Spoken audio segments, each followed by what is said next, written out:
everybody, it's your girl Chanel S. Reynolds, and you are tuning into a live special episode of the Success Playbook podcast. We're here live in New Orleans for the biggest weekend in football.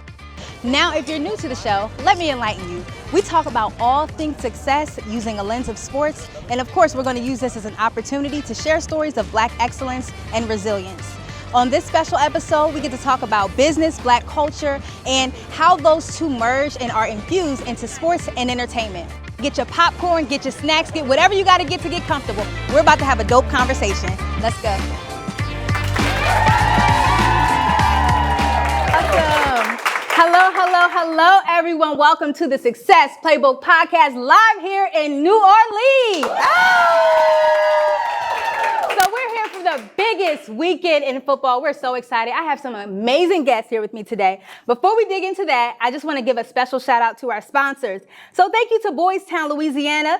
Boys Town is making a difference in New Orleans. They provide essential services to help youth and families thrive, including intervention assessment, family home programs, early Head Start, and more. Learn more at Boys Town at boystown.org/Louisiana/services. Also want to give a special shout out to 1A Alkaline Water with a 9.5 pH. 1A is the water to guarantee that you keep glowing. Want to give a special shout out to HBCU Buzz. Shout out to, do y'all like my shirt? Yeah. Love it. Shout out to Stay True to my HBCU brand. Yeah. Shout out to them. That's my Delaware State University family. Thank you to the Black Excellence Society. And of course, to our media partners. Thank you, Fox Soul. And thank you to the Revolt Podcast Network. Let's give it up for our sponsors. All right, so without any other delay, I am so excited to have such esteemed guests sitting beside me. So, S.A., kick us off. Introduce yourself. Tell us who you are. Yes, I'm S.A. Gadosa. I am an experienced sports and entertainment attorney. And currently working in TV and film. Awesome. Welcome, S.A. And I'm from Kansas City, the home of the reigning Super Bowl champions, on our way to a three-peat on Sunday. Tune in. I am Fred Anthony Smith, Senior Vice President of Unscripted at Smack Entertainment. My background is producing and directing and show running, and I'm excited to be here and talk a little bit about what we do. Awesome. Well, thank you both for making the time. Really appreciate it. Well, thank you for Where else having would we us. That part and that part. I love it. Awesome. Well, again, I have such esteemed individuals here, and this segment of my show is called Put Some Respect on My Name. Okay. Period. Okay. So for those in the audience who may not know who you are, your background, you all have a lot of big projects under your belt. You've done some amazing things. I've watched your careers over the years. So now is your time to talk heavy, right? So now is your time to tell us a little bit about some of the amazing things that you've done that has gotten you to where you are today. Started my career in the National Football League straight out of law school. Honestly, rarely done, but I did it. Got there and was the first intern to work Pro Bowl in Hawaii when it was still bougie and not in Orlando. Started the first Black Employee Resource Group in the National Football League, Black Engagement Network. It is still going and thriving. Started the first Black ERG at an NFL team in Stride. I then went on to be president of House of Athlete and helped start the I Am Athlete podcast, which is the groundwork for most of your favorite podcasts today. They took the mold that I helped create. I've done a lot of dope things, and now I'm working in TV and film at one of the largest companies in the world. So I'm super blessed. Yeah.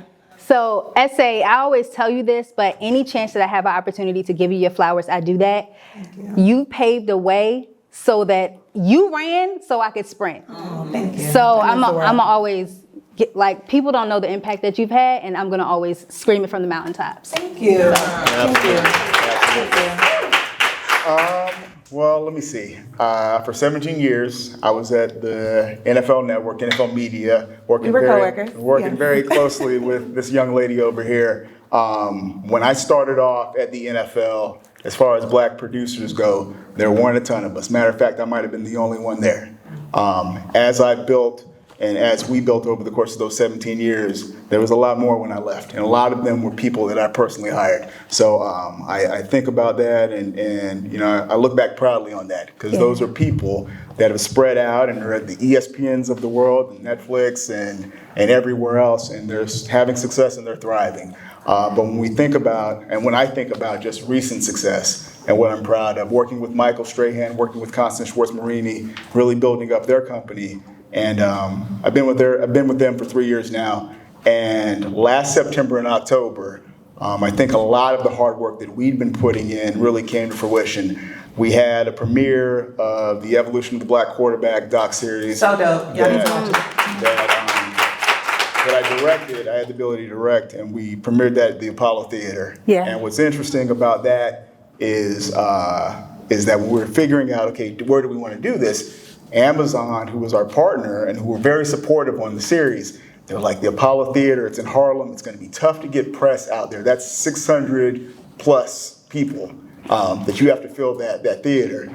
And we were like, well, we have a project that we are very proud of. We have Michael Vick that was going to be there, Jalen Hurts was there, and we're like, we'll fill that thing. And that thing was overflowing. Oh. And when I think about that project, you know, there was a lot of doubt in regards to what we'd be able to pull off with Michael in that show.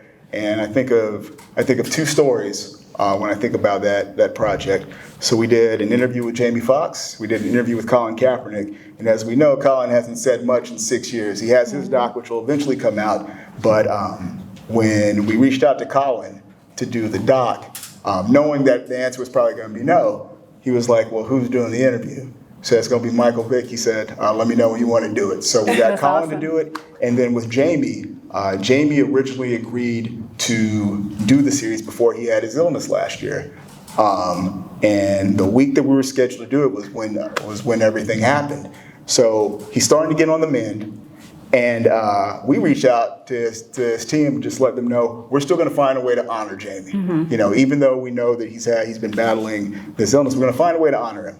And they said, do you still want to do it? Because he still wants to do it if you still want to have him. And me and Michael went over to Jamie's house, and they're doing the interview. And like Field of Dreams, after the interview, he comes up to Michael on the side. He's like, "We throw the ball around with me." They're throwing the ball. Everybody's crying. Jamie's crying. His sister's crying. And those are the moments that we live for as Black storytellers, sharing our stories. And that's so important. So, look, I'm blessed to be able to share our stories, to work with Black talent. And I'm looking forward to the future because we have some things lined up for 2025 that we're really excited about. I'm excited to hear about it, y'all. Let's clap it up for the success. As a sports and entertainment attorney, I've watched you make some very big waves in the industry. What is one negotiation that truly changed the game for you? You know, I think there's two. One, when I was with the Carolina Panthers, I really got to also be a deal maker. And our stadium was Bank of America Stadium. They had that deal since, you know, the inception of the team. And new ownership came in and was like, why aren't we making money off of our stadium? Like, Bank of America just had an easy path. And so we did the first gate branded deal. So like, you know, you go to some stadiums and it's different brands at each gate. And so I was able to negotiate that. And Bank of America was not happy because they were like, wait a second, we've never had competition at, you know, in Charlotte. And so that I really got to show my negotiating chops. And then going to be president of House of Athlete, making sure that, you know, the founder owned everything. I think a lot of times athletes get into business and they don't own anything. There's a white man that has told him or her that they own things, but they don't, and the paperwork they've never seen. Wow. And so one of my goals was to educate anybody that I work with, especially a Black male athlete, about everything that they're doing, super transparent, and you're gonna own everything when you leave. So no matter what happens, nobody can ever take it from you unless you give it to them. And I'm really proud of that because we did something that had never been done before. And usually when you see a Black athlete that is successful, there's a white person next to them. And I took a lot of pride being a Black woman under the age of 35 that was able to do that and help him build something that he's still getting paid for today. And so I take a lot of pride in that. So I'm gonna tell you something. So where I'm from, we call that Black history. So I'm gonna let you know that. I love it. I am sitting next to two historic Black figures. Y'all are just amazing. Y'all are I'm still young now. He older than me. It's still East. He's been doing it a lot longer than me, by the way. I'm just kidding. So storytelling in the sports industry is very powerful. So how have you all seen media and entertainment really like tell our stories effectively? You said effectively? Effectively, keyword. So look, That's like him saying there's levels to this. Yes. And everybody's not doing it on his level. So, and we've all seen growing up movies where, you're telling the story of a historical black figure, it's a black story, but it's really told through the eyes of somebody white. I mean, remember the story of Glory where it's Denzel and Morgan Freeman and Andre Barr, but the main character is Matthew Broderick. I mean, we've seen numerous examples of that. Over the course of my career doing this, I've had pitches made to me about iconic black athletes, but they're like, we want to do it with the owner who was like there supporting them. So we have to be very careful and make sure that when we're telling our stories, that not only are there black filmmakers behind it, but there's a black support system behind those filmmakers and behind the film.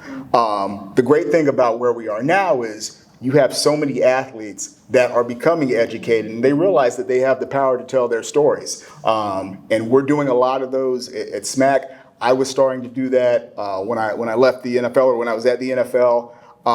And being able to tell your stories, through either your companies or through filmmakers that you vibe with and you feel supported by, that's so important. Because there's moments where, look, I'm just gonna be honest, having a comfort level, whether it's crew, whether it's a filmmaker, you're gonna allow people to share things that they may not share otherwise. Like we've seen that, numerous times just in my career, going back to the Black Quarterback show that we did, there were so many moments, whether it was with Dion, whether it was with Jamie Foxx, Colin, Common, so many of the people that we sat down with. Not only was it Michael that was interviewing them, but as they looked around, there were black faces in the crew. They felt that they were comfortable where they can share the things that they needed to share. We had a show, it's just ironic how it happened. We had Black Quarterbacks premiere in September, and we had Black Comedy in America premiere in October. And it was a similar sort of thing where, whether it was Dave Chappelle or Kevin Hart or we had the Kings of Comedy back together, Cedric and DL and Steve. And the fact that the crew was, I call them the Black Avengers. The fact that we had a crew that was there that was very good at their job. That we weren't just hiring people because we were trying to fill a quota, but we were hiring the best people for the job. That part.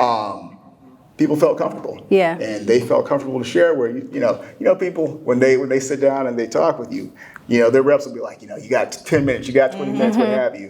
And we had the Kings for 2 hours. We had Will Smith, we did the Fresh Prince episode for an hour and a half. Like we had people whose time is extremely valuable, and every minute of their schedule is planned out. They just gave us time because they felt comfortable and they wanted to share, they wanted to talk. And I think it's not just the filmmaker, it's not just the company, it's so many things that lead to making people comfortable to share their stories. Because in reality, when you're having people and you're going into people's lives, they're telling you things more often than not that they're just not sharing with everybody. So you need to put them in a place to be comfortable to share. And I think that's something that again, we take as a responsibility when we're telling stories, especially our stories, but when we're putting projects together as well. Yeah, that's awesome. And I love what you said there, like you're not just checking the box, you're finding the best people to do the work. Yeah. I love that. Yeah. So in this final segment, I really want to dig a little bit deeper into both of your careers. So on the Success Playbook podcast, we have a saying called the art of taking L's. Right? So we understand that the next level of success could be on the other side of failure or pivoting or just some sort of perceived weak moment that you may have experienced. So I would love to hear a little bit more about maybe a career-defining moment in which you had to pivot and how it thrusted you into your next level of success. Well, I had a very public pivot that ended up with another podcast called The Pivot. I was running House of Athlete, and it was during a super tumultuous time in my personal life. I lost my mom 5 months into leaving the Panthers to run this company during a global pandemic. Crazy. And I got to do a lot of dope things, but at some point it became something that wasn't aligning with where I wanted to be in life and, who I wanted to do business with. And I think for me, it was the most publicity I'd ever had, the most clout I'd ever had, the most people following me that I didn't know at the time. And you have this professional FOMO. And I think a lot of people who work in sports and entertainment have professional FOMO. You're not paid what you're supposed to be paid. You know you're not being treated the way you're supposed to be treated, but you know that there is a line out the door of people who want to do what you're doing. And everybody has experienced that. And so I had to choose to walk away from something that I built with my bare hands. Like, me and my best friend is like, I've never seen you work as hard as you're working now, because I've always been work smarter, not harder. But in a startup, you can't. And so, leaving House of Athlete was bittersweet. I knew it was better for me personally, but you feel like you're walking away from something that maybe some other person's gonna benefit from. Like, people are like, hey girl, I know it was really bad, but you think he gonna put me on? Maybe I can come and do what you did? And I'm like, you just said you knew it was bad, but you still wanna, okay, cool. But that's what it is in this game. Everybody wants to be in your seat, and your seat is not as sexy as it looks. But now I'm getting paid more than I've ever been paid, and I'm getting treated with respect, and I'm still in these rooms that I want to be in based off of all the work that I did before. And I thought I was going to lose that when I walked away from House of Athlete. But when you stand on business, when you stand on integrity, and when you know that you're as good as you think you are, God is going to provide for you, right? And so I haven't lost a step since I left, but I thought I was going to lose a lot more. And sometimes you do have to take an L, which I thought it was an L because I'm walking away from something that I built. But the win is everybody that says, damn, it ain't the same without you, Yeah. Hey, you want to come run my company? You want to help me build my platform? And then to work for the company I work for now, that's validation in itself. And so I think you just have to trust your gut and also just check in with yourself. Where do you want to be? What's important to you? And I learned the best lesson in the last few years doing that.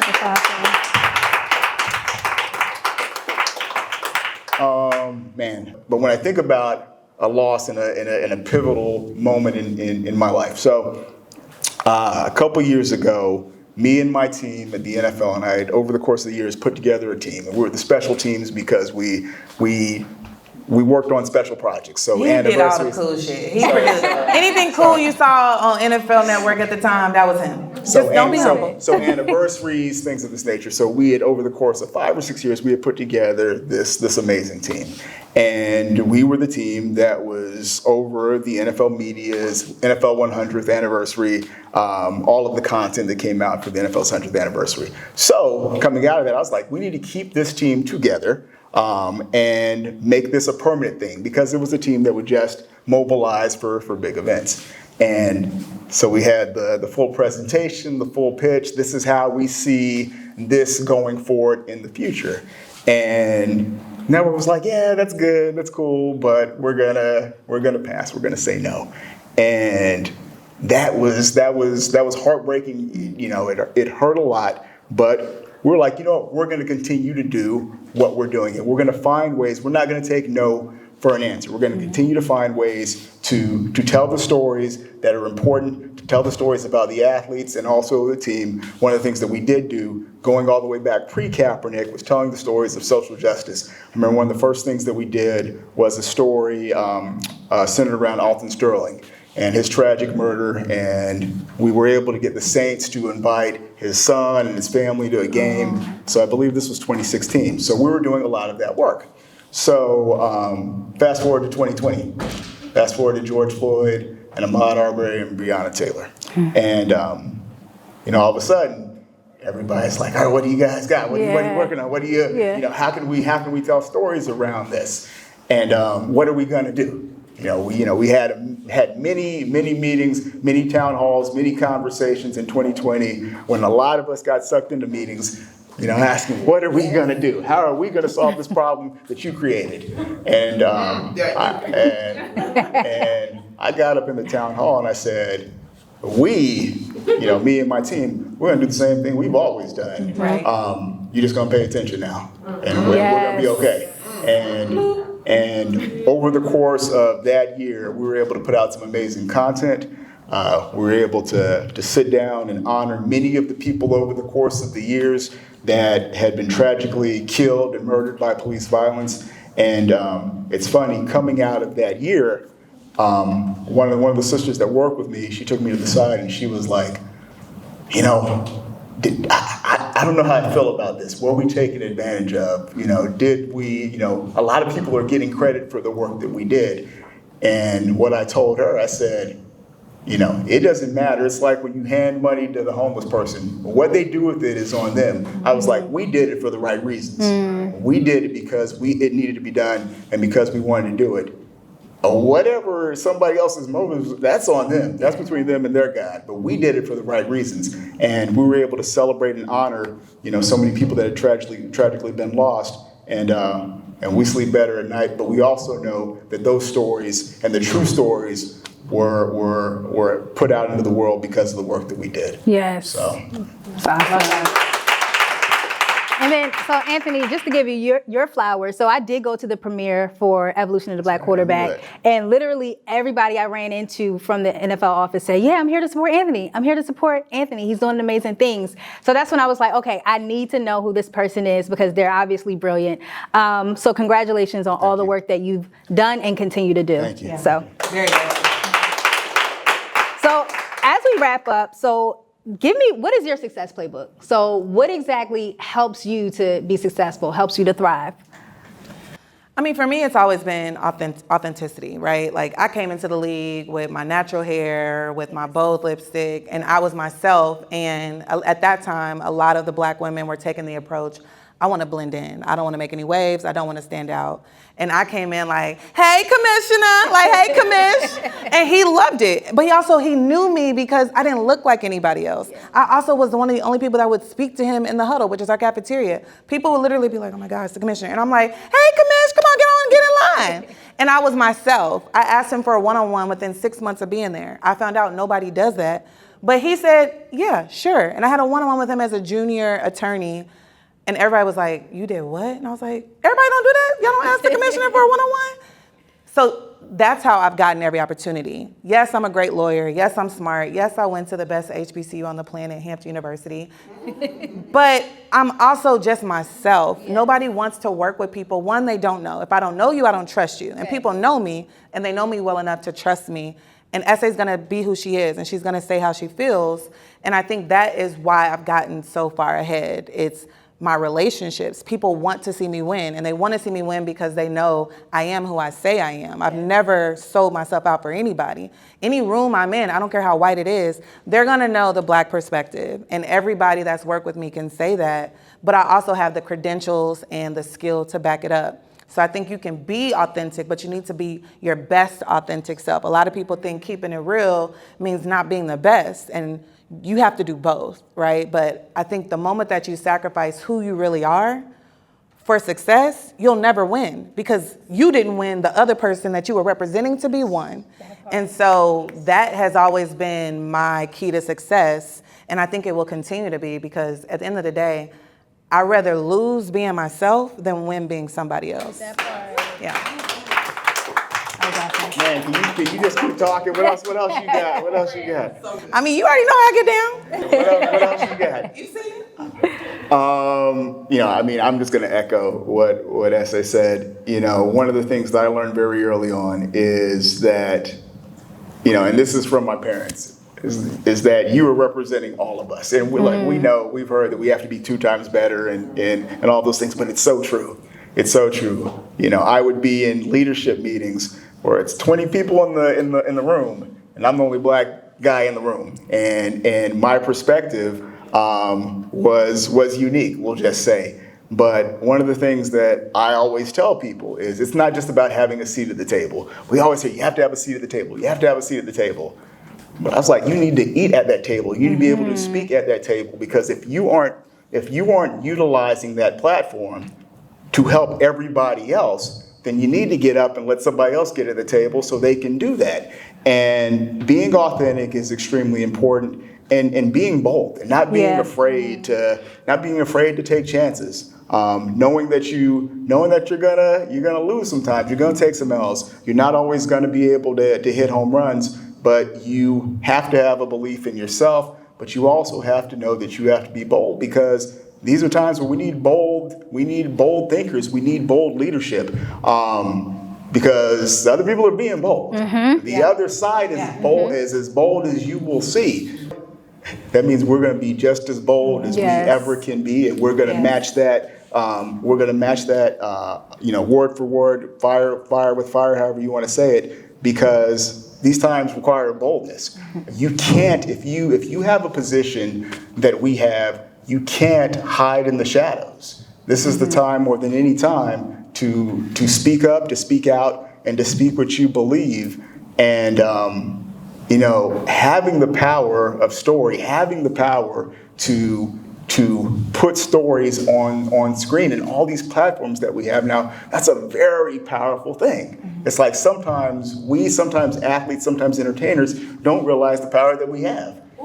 And it's so powerful, and there's a responsibility that comes with that, but now is the time to be bold. And so just to echo, I would say that be who you are. Don't be afraid to be who you are, because you're going to have people that you'd be surprised will rally around you and will help you and will be like-minded and fellow travelers. They'll help you achieve your goals.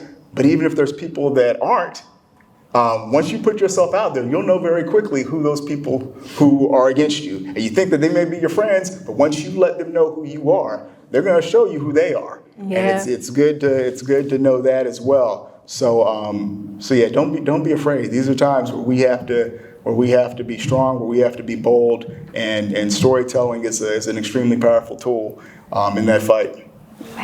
#bars. Thank y'all. Listen. So this is our final question. Tell the audience what you have coming up. What are your upcoming projects? Where they can find you? All the things. You can find me on Instagram at unapologetically_ESE. And, I have some things in the works, but honestly, really just working at a great company and doing great things, but, always championing dope stuff like what Anthony's doing.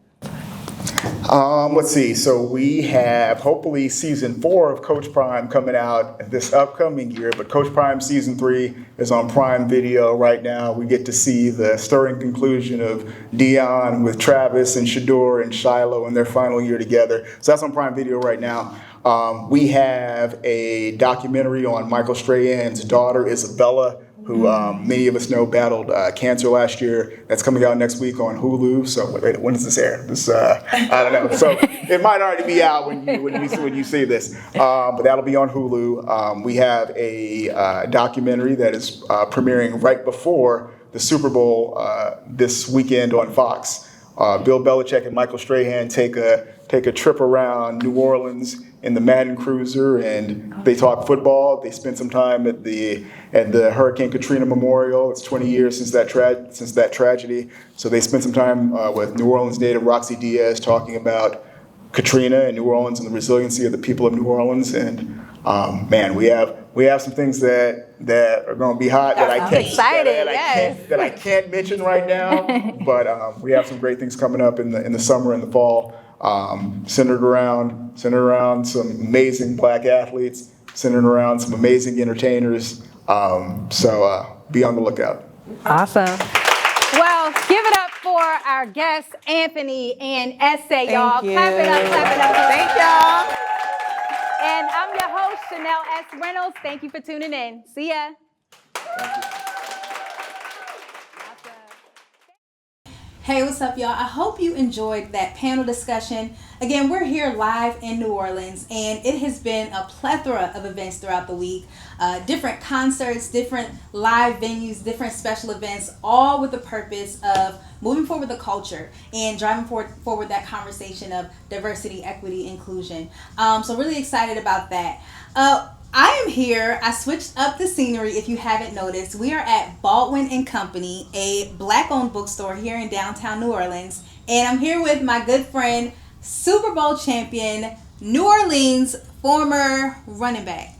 Cornerback. I was close. It's all good. All good. Okay. New Orleans former cornerback. We have Greg Fassett here. Greg, what is going on?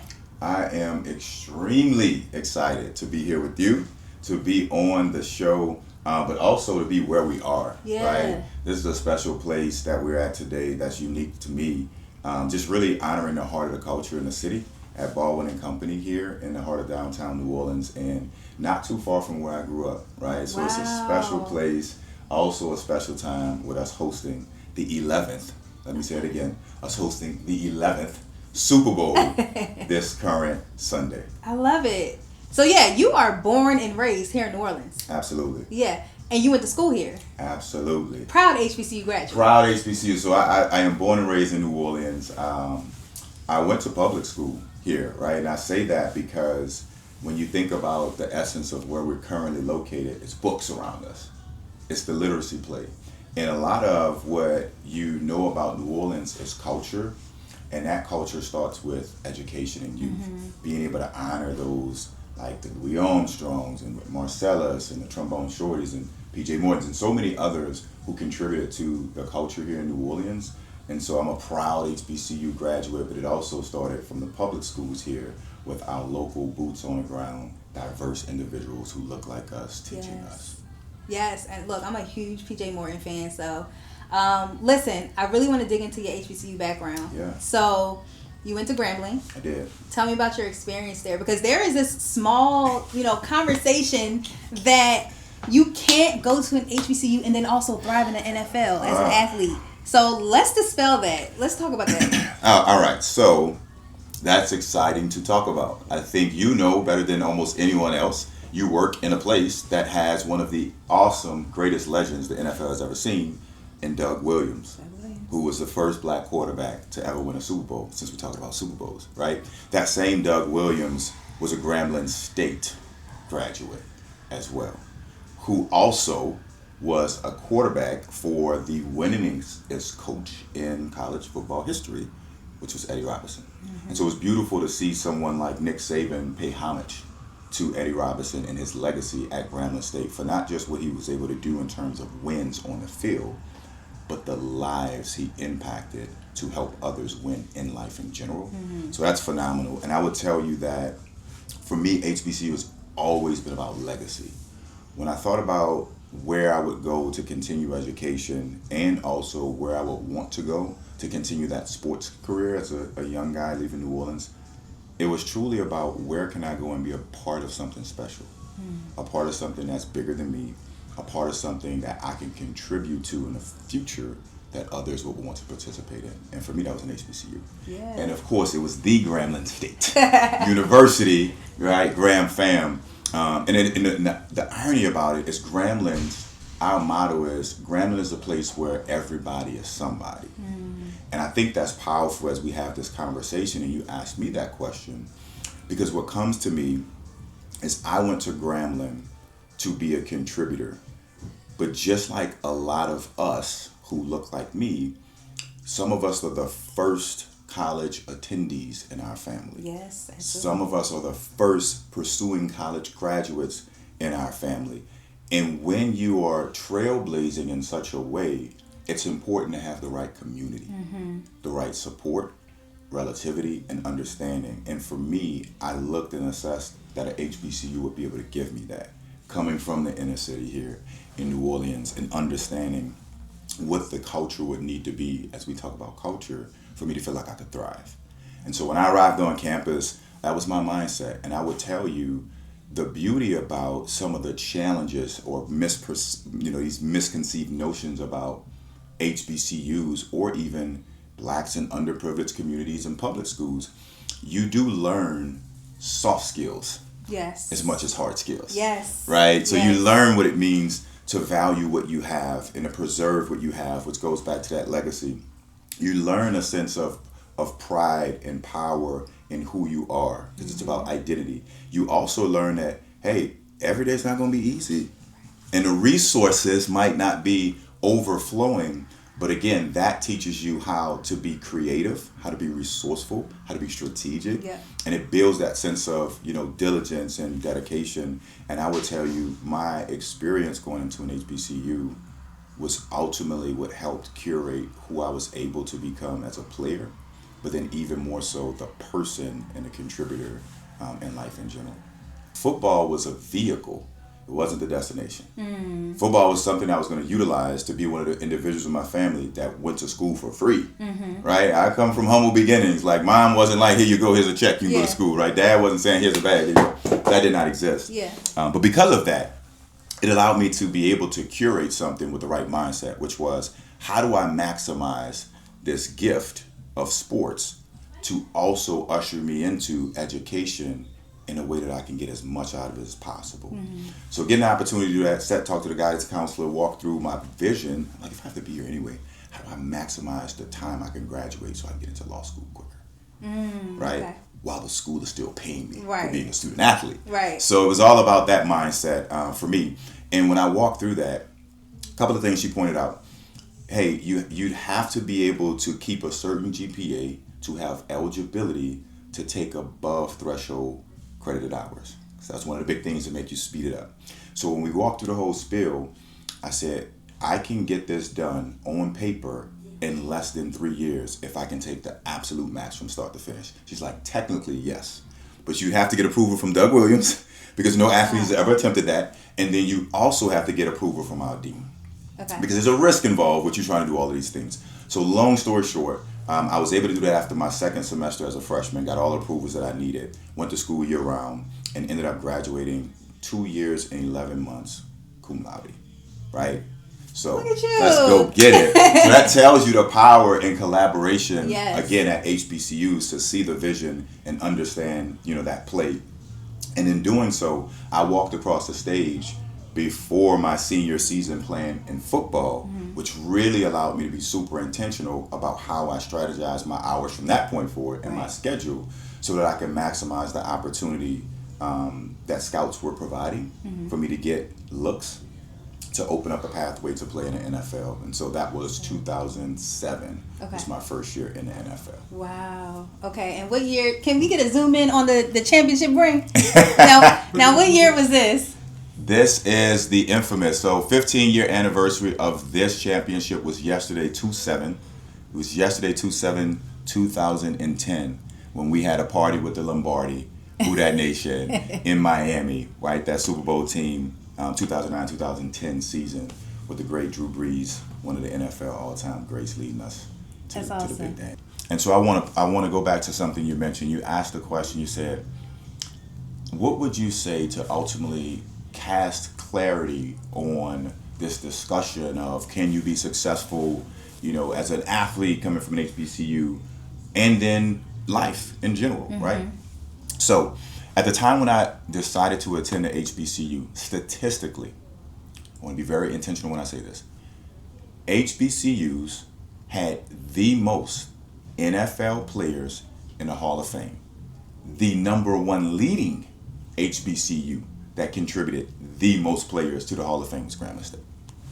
Period. So, if you talk about the sport, and we talk about the highest level of performance, yes, then we have to pay homage to those who were able to put on gold jackets at the highest level of frequency, which is HBCUs. Yes. Right? So, when you ask about football, you can't talk about football without thinking about Doug Williams, without thinking about Walter Payton, Jackson State, without thinking about Michael Strahan. Yes. Like you cannot talk about football without honoring Jerry Rice, who was in the SWAC. So when we say, Shannon Sharp, the list goes on. So when you say that, you have to be able to understand there's tangibles, right? So in a game of football, we talk about skill and will, right? And skill is really simple.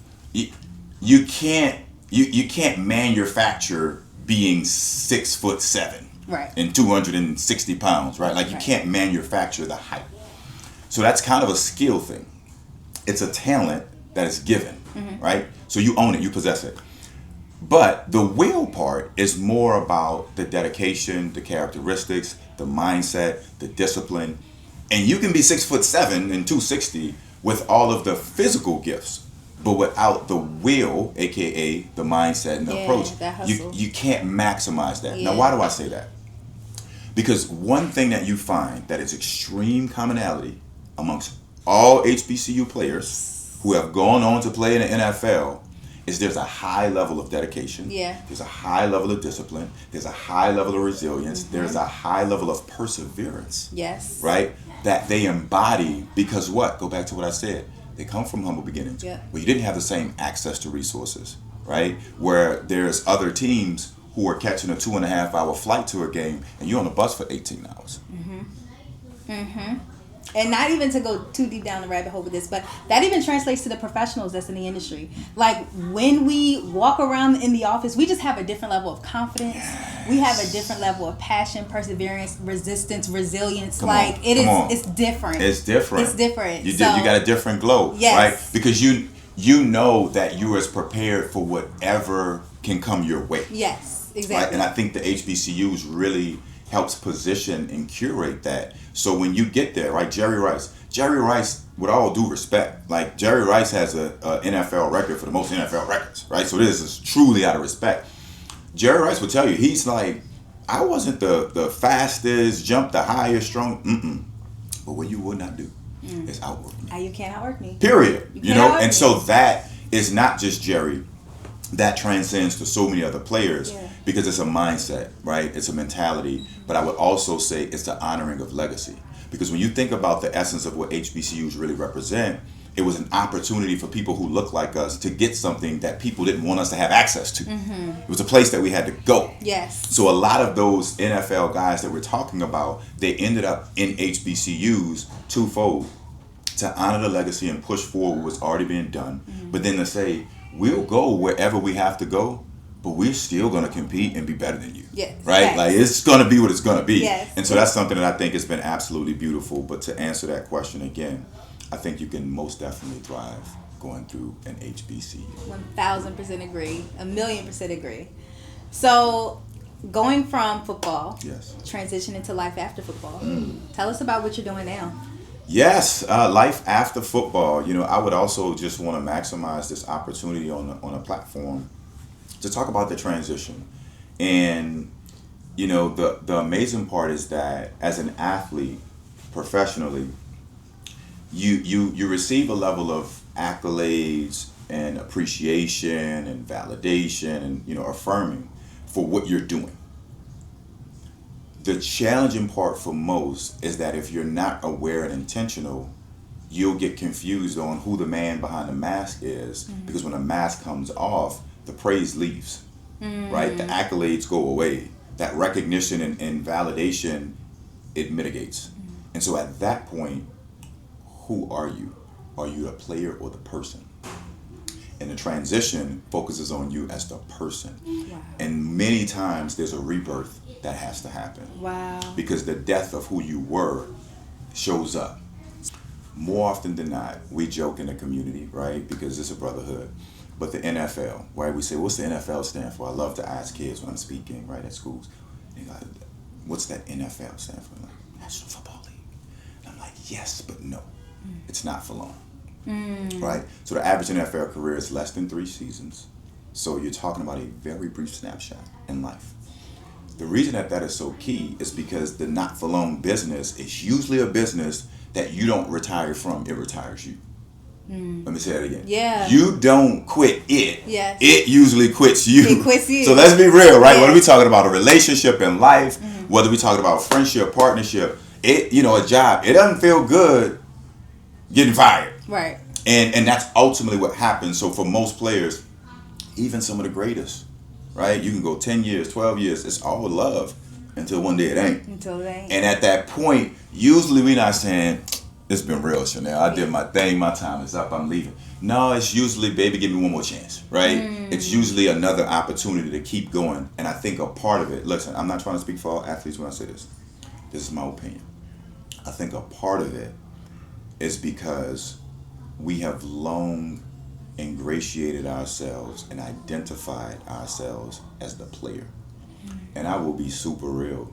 It is hard. You think about the Super Bowl championship team and that run, and every time we stepped in a dome and me being on a field, it's electric. Yeah. Like you cannot replace it. You can't substitute it. It's hard to even explain at times.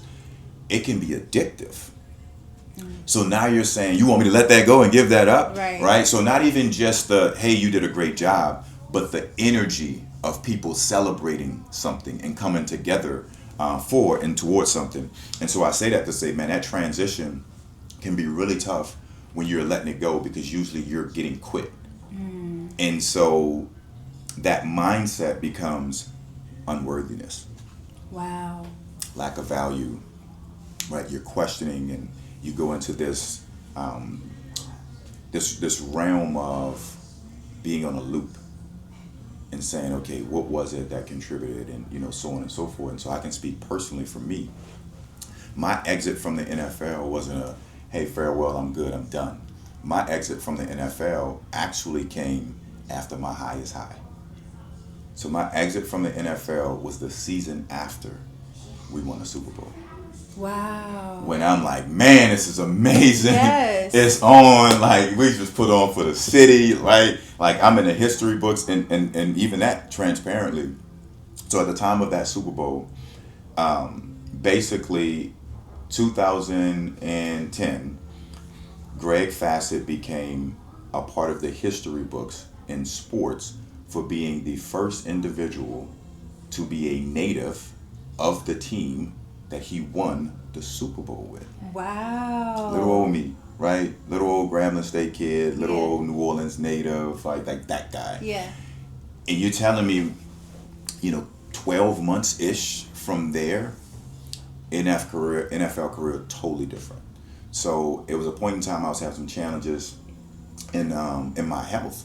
And I could still play, but I didn't feel like myself. And I started wondering what was going on. Long story short, I pulled the layers back, getting treatment, and the treatment wasn't effective.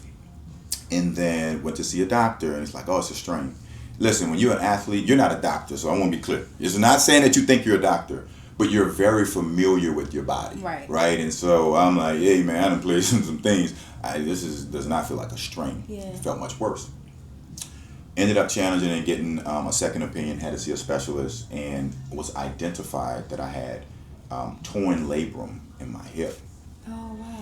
And I was like, okay, what does this mean? And so once they went in for surgery, there was a huge identification that technically there had been some challenges for a very long time that was transpiring. And I was basically told I had a torn labrum in my left hip, and that I had a degenerative condition that wore down cartilage. So I was playing unknowingly bone on bone. Oh my goodness. And so I'm like, oh. Painful. But it was showing itself in a different way through other injuries. Okay. Right? And so as a result of that, the doctor literally told me, I'm looking at your MRI and your x-ray, and I'm baffled because I don't even understand how you've been playing the game. Oh my goodness. I was like, sir, I didn't come in here for that. I was thinking maybe we'll do a little cut, little scope, little something, a little bit of cortisone, and I'm on my way to get back well. And I would tell you maybe 26 years old, I think I was at the time, I was told, you have two choices. We go in and do the surgery immediately. And it's not just your left hip, it's your right hip too. But we'll start with the worst. And we can do that and get you into a place of quality of life. And when you're in your 30s, you'll have a chance to play with your kids. You can keep playing, and I can't guarantee you'll be able to walk after you're 30. Oh, wow. It's like, what are you talking about? So again, highest high and probably the lowest low at that moment. Because for me, football wasn't my identity. It wasn't the dream and the vision. I didn't mention that part, but I didn't start playing football until I was a junior in high school. I stumbled into football. Oh my goodness. So I wasn't one of those guys that grew up like, yeah, I'm going to make it. Wasn't me. I was an inner city kid. Music was my first love because this is New Orleans. And eventually, Like singing? Trumpet. Okay. Yeah, I wanted to be Louis Armstrong. You know what I'm saying? Okay. Saxophone. That was my first love. And I did music up until my sophomore year. And it was a coach see me playing at football at lunchtime. It's like, man, you're talented. You should come join the team. I said, bro, y'all lose. And it ain't nothing about me about losing. That's not going to happen. He said, well, I'll make a deal with you. We got a good thing going. We're building something different. We win this year. You promised to come out. They did, so I did. And honestly, the rest was history. Nice. Yeah, so 2 years later, scholarship to Grambling State. 4 years from there, NFL. Wow. And 4 years from there, Super Bowl champion. And so it came full circle. And I had to remember that my identity wasn't as a player, but it was still really challenging to say, I've gotten to a certain place in my career. Let's just say career, right? Whether we're talking any profession, in my career, and it's being snatched away at the blink of an eye. And so it was a lot for me to process. What could I have done differently? What will I do next, right? What does this mean for myself, my family, and all of the things? And so it was a super, super challenging time. And I remember going into surgery in Vail, Colorado, and coming out of surgery and realizing at that point, like, the gravity of it, because my leg is in this really unique sling and I have literally no control over anything. And I had to get on a bike, and I'm like, wait, there's like a part of the procedure you have to, I'm like, I can't even walk. It was like, yeah, we're gonna help you, but you're gonna have to move this leg. Here's why I say that. Because I go from being a black college player, you know, super athletic. I've been fast my entire life. That was one of my strong suits. You know, I ran 4.33 40 coming out of college, right? So as skilled guys, that's running. Yeah. And now that guy can't even walk. I had to learn literally how to walk again. Oh my goodness. And so it was a journey mentally and emotionally, a big time challenge. I needed help with absolutely everything. So you go from being like this football player with 3.5% body fat and can do all of the things to saying, hey, I need to use the bathroom. Can you help me? Hey, I need to take it. Like, can you bathe? That was tough. Yeah. Right? Like, this is tough. And I'm going through this quote unquote healing journey of post-surgery, but I am so far away from healing mentally and emotionally because I am traumatized every day with the new phases of the journey. And it's actually the first time I've talked about this publicly, with the new phases of the journey and how it challenged who I knew myself to be. And I had to lean into some of those very attributes, right? The HBCU oriented attributes, the quote unquote underprivileged community attributes, where you have to learn how to do more with less, where you have to learn how to be persistent and resilient. And even if you don't think you have it, knowing that the faith that you have is going to fuel you through. And so, man, I really appreciate my family during that time. Wish that we could like unpack a little bit more. Yeah, because I want to hear, we got to get you back on the show. Okay. I want to hear how, because you're a man of God, I want to hear how your faith helped bring you through this tough time. Greg, you are doing some amazing things. Thank you for stopping by the show. Absolutely. This has been absolutely amazing, and we got to get you back. I would love to come back. Awesome. Well, thank you. For sure.